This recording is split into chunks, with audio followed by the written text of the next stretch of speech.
Olá pessoal, sou a professora Elaine Soares, da Universidade Federal de Integração Latino-Americana, e eu, o Alberto Tonhaga e o Carlos Vilar vamos falar com vocês sobre o chupacabra de Pisadas. A gente aqui na UNILA, a gente tem estudantes de toda a América Latina, e como muitos deles não conhecem o ambiente marinho e alguns conhecem bastante, como é o caso do Alberto, a gente sempre faz uma saída de campo para o litoral envolvendo as disciplinas de zoologia, que eu sou uma das professoras responsáveis, e disciplina de algas. Nessa viagem, a gente visita também o Museu de Oceanografia da Univale, que conta toda a história da oceanografia biológica. E aí, uma das coisas que tem lá é um diorama sobre um gabinete de curiosidades, que são os primeiros museus de história natural que a gente tem no mundo. E nesse gabinete, então, está representado esse chupacabra de Pisadas. Dali eu queria fazer um mini curso, na verdade eu fiz um mini curso sobre a ilustração científica e como utilizar isso para comunicar a ciência, né? E dali eu pedi para a professora Elaine mandar a foto da ilustração que ela tirou dos chupacabras de Pisadas. Dali a gente descobriu que a ilustração original é de Ulisses Aldrovandi, que é considerado como o criador do termo geologia e que ilustrou vastos livros de zoologia. E ele era dono de um gabinete de curiosidades onde tinha esse organismo que aparentava ser, muito entre aspas, um dragão. A gente ficou em dúvida sobre aquela ilustração também, que vocês estão vendo aqui, porque o Alberto também descobriu aqui recentemente uma raia que tinha uma deficiência, que vocês estão vendo na foto aqui. Que ele descreveu então nessa ilustração, né, no livro que tratava de serpentes e dragões, que foi publicado após a morte dele em 1639. E esse organismo ele é muito parecido com uma raia, porém, ao invés de ter a nadadeira peitoral grudada na cabeça até a região anterior, como é o caso das raias que a gente conhece, ela tem um recorte entre a cabeça e essa nadadeira, dando a impressão que a gente tem então uma asa. E essa raia então aparenta ser um batoide pelo tipo da própria estrutura da nadadeira, da cabeça e da cauda.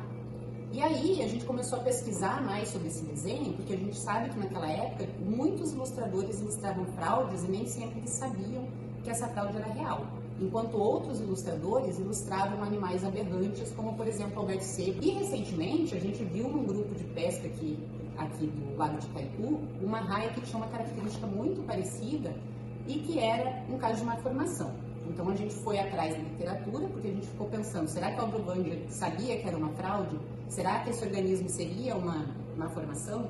E a gente viu que a mutação mais comum é exatamente essa do destacamento da nadadeira com relação à cabeça, né? E quando a gente viu isso, então a gente pensou, talvez ele saiba, e fomos atrás da literatura mais antiga para saber se ele realmente sabia.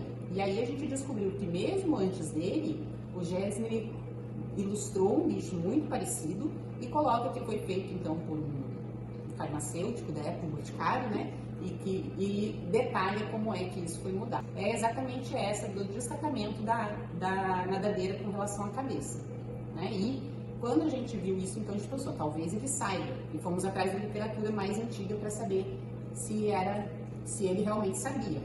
E a gente encontrou então a tese do Stefano Feliciano, que estudou a obra dos dragões, né? No caso esses dois dragões do Aldrovandi que são baseados em raia, e realmente ele demonstra que o Aldrovandi sabia, que ele costumava descrever isso até como um alerta de que alguns dos organismos que estavam nos gabinetes de curiosidade da época eram fraudes, e que o Aldrovandi também usou essa mesma ilustração em um outro tomo que era dedicado a peixes. Então ele colocou lá entre as raias essa mesma ilustração. Dali a gente descobriu que esse enfeite era muito comum e recebeu o nome de Jenny Haniver, que eram basicamente raias que eram feitas para parecer dragões e sereias. Dali a gente viu que isso virou muito popular e virou algo da consciência geral das pessoas, que até apareceu em filmes como Piratas do Caribe ou histórias em quadrinhos, como essa história de Bélgica que está aparecendo aqui. E aí a gente descobriu então que essa Jenny Haniver era super comum, né? Então os naturalistas na época iam em portos, compravam de viajantes essas novidades, porque muitas vezes eles não viajavam para conhecer a fauna de outros lugares. E essa fraude se tornou muito comum. E a gente encontrou vários relatos de pessoas que dizem que viram o bicho sendo pescado, vários artigos comentando sobre essa fraude, isso tudo na virada do século passado. E a gente até encontrou um exemplar nesse museu aqui, né, o Museu de Neuchâtel, de etnografia, que tem um exemplar ali de Eugênio Rainiger também. Então a gente espera que vocês tenham gostado de conhecer o chupacabras de Pissarras, tanto quanto a gente gostou de pesquisar esse tema.